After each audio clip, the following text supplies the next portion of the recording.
Praise the lord. ప్రతిరోజు పరిశుద్ధాత్మతో కలిసినటువంటి అనే కార్యక్రమం ద్వారా మీ అందరికీ కూడా ఈ ఉదయకాల శుభములు తెలియపరుస్తుంటున్నాను. ఈ యొక్క అద్భుతమైనటువంటి చక్కటి ఉదయాన్ని యేసుక్రీస్తు ప్రభువు మనకు అనుగ్రహించినందులకై ఆయన నామానికి మహిమ కలుగును గాక. ఈ దినమంతా కూడా మిమ్మల్ని ప్రభు ఆశీర్వదించడానికి, మిమ్మల్ని నడిపించడానికి తన అద్భుతమైనటువంటి వాక్కును మనకు అందిస్తున్నాడు. అందుని బట్టి ఆయన నామాన్ని స్తుతిస్తున్నాం. ఈరోజున పరిశుద్ధాత్ముడు ఇస్తున్నటువంటి వాగ్దానము మత్తయి సువార్త 25వ అధ్యాయము 34వ వచనం. నా తండ్రి చేత ఆశీర్వదింపబడిన వారలారా రండి, లోకము పుట్టినది మొదలుకొని మీ కొరకు సిద్ధపరచబడిన రాజ్యమును స్వతంత్రించుకొనుడి. ఆమేన్. లోకము పుట్టినది మొదలుకొని మన కొరకు సిద్ధపరచబడినటువంటి పరలోక రాజ్యంలోనికి మళ్ళీ ప్రభు ఆహ్వానిస్తున్నాడు. పరలోక రాజ్యం అనేది వాస్తవమైనది. మీరు ఈ మాటలు వినడం, ఇప్పుడు నువ్వు బ్రతికి ఉండడం, ఇప్పుడు నువ్వు ఊపిరి పీల్చుకొని వదులుతుండడం ఎంత వాస్తవమో పరలోకం అనేది ఉండడం కూడా అంతే వాస్తవం. ఆ పరలోకం ఎందు నిమిత్తమయ్యా అంటే అది మన కొరకు సిద్ధపరచబడింది. హల్లెలూయా. మీ కొరకు సిద్ధపరచబడిన రాజ్యమును స్వతంత్రించుకుని వ్రాయబడినది. పరలోకం అనేది నీ కొరకే ప్రభు సిద్ధపరిచి ఉంచాడు. దేవుని రాజ్యంలో నిత్యము కూడా సంతోషము, ఆనందం ఉంటుంది. ఈ మాటలు వింటుంటే సహోదరులారా, సహోదరుడా, నీవు కానీ నీ కుటుంబ సభ్యులు కానీ ఎవ్వరూ కూడా భయంకరమైన ఆ అగ్నిగుండమైనటువంటి ఆ నరకంలోనికి వెళ్ళడానికి వీల్లేదు. ప్రభు మన కొరకు తన రాజ్యమును, పరలోకమును సిద్ధపరిచి ఉంచాడు. పరలోక రాజ్యమునకు వెళ్ళాలి అంటే మనలో పరిశుద్ధత ఉండాలి. మన పాపములన్నీ కూడా కడిగివేయబడాలి. మనం పాపములో జీవిస్తున్నట్లయితే మనం దేవుని రాజ్యంలోనికి వెళ్ళలేం. పరిశుద్ధులు మాత్రమే పరలోకంలో నివసించగలరు. హృదయంలో పరిశుద్ధత ఉండాలి. హృదయంలో ఎదుటివారి మీద కోపము, ఎదుటివారి మీద పగ, ఎదుటివారి మీద ద్వేషం, అసూయ, కక్ష, అసమాధానం మీ హృదయంలో మీరు నిండుకొని ఉన్నట్లయితే అది కూడా పాపమే. తద్వారా మనం దేవుని రాజ్యంలో ప్రవేశించలేం. ఎవరి మీద మీరు కోపం అనేది ఉంచుకొనకూడదు. అసూయ అనేది, కక్ష అనేది, ద్వేషపు జ్వాల నీ హృదయంలో మండుతూ ఉండొద్దు.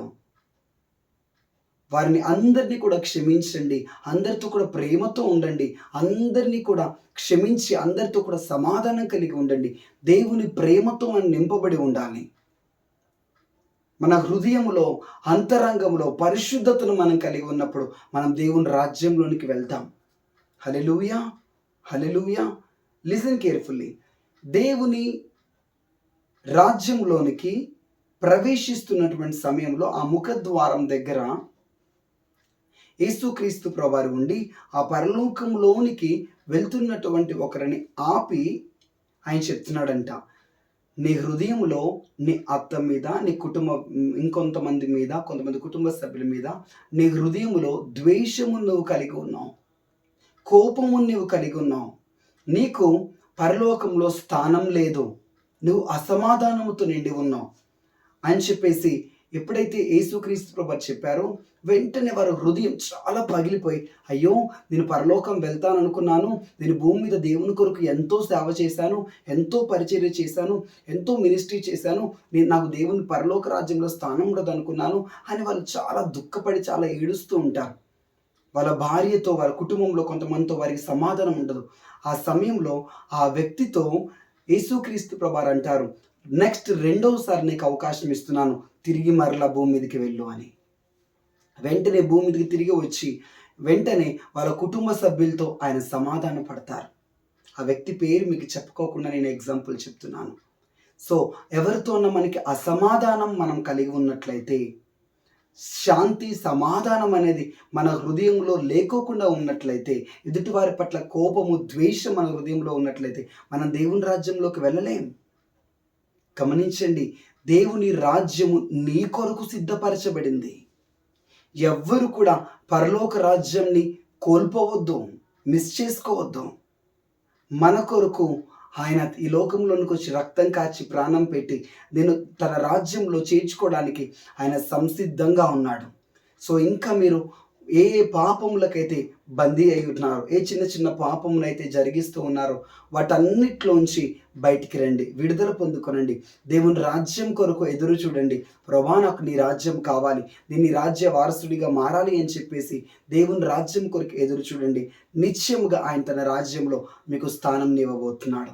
కళ్ళు మూసుకొని ప్రార్థిద్దామా?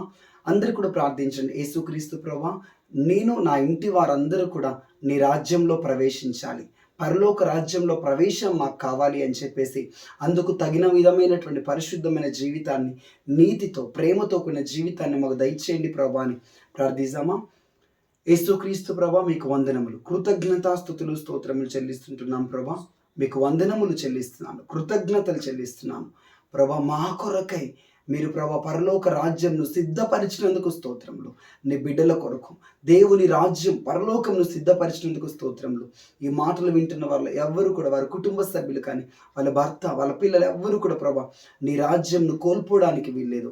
పరిశుద్ధతనివ్వండి అయ్యా. ఇంకా ఎంతమంది కుటుంబాలలో రక్షణ పొందని వారు ఉన్నారో, యేసుక్రీస్తు ప్రభా నిజమైన దేవుడుగా అంగీకరించుకోకుండా జీవిస్తున్నటువంటి వారు వారి కుటుంబంలో ఉన్నారని ఎంతమంది కన్నీళ్లు కారుస్తున్నారో ప్రభా, బాధపడుతున్నారో, ప్రార్థిస్తున్నారో, నిశ్చయముగా వారి కుటుంబం అంతా కూడా రక్షింపబడును గాక.